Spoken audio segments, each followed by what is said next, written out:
At 12 o'clock, we have the first game of college football weekend, if we're talking about Saturday, obviously. We got Rutgers, who's 3-0, traveling to number 2, Michigan, who's 3-0, in our first undefeated matchup of the week. We're going to have like 7 of these this week. It's going to be hype. Rutgers is 3-0, traveling to number 2, Michigan, who's also 3-0. Michigan favored by 24 points in the Big Ten Network. Gavin Wimsatt for the Rutgers Scarlet Knights has gone 34-66, thrown for 407 yards, 3 touchdowns to 0 interceptions.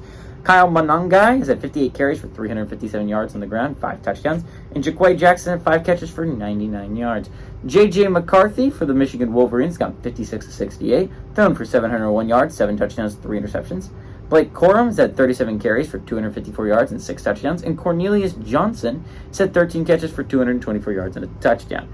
Michigan leads the series all-time 8-1. Yes, Rutgers has won one of these games. Last 8 games have gone to Michigan, though, ranging from 2015 to 2022. Obviously, Michigan's 2-1 in one-possession games. The one-possession game, the one game Rutgers did win was one possession. But 2 of the last 3 games these teams have played, weirdly enough, has been one-possession football games, which should be really odd to some people. But since Greg Schiano has taken over the Rutgers Scarlet Knights, he has made them somewhat competent. He has made them competitive, at least. That's really kind of cool. By the way, this was a close game at halftime last year, right? Like, this was a 3-point game at halftime. Michigan just ran away with it in the second half. It was a close game at half. Rutgers typically gives Michigan fights, which is interesting under Greg Schiano. It's going to be Harbaugh's first game back, and I'm going to be honest, Michigan did not look great against Bowling Green State last week. Of the top 4 teams, they definitely looked the best, right? But this was a one-possession game at halftime against Bowling Green State. That's not great. To be fair, you're not Florida State, who almost lost to Boston College. You're not Texas, who was in a fourth-quarter battle with Wyoming. And you're not Georgia, who was down against South Carolina at halftime. All those teams won. Michigan looked the least pathetic winning last week, although they still look pretty pathetic.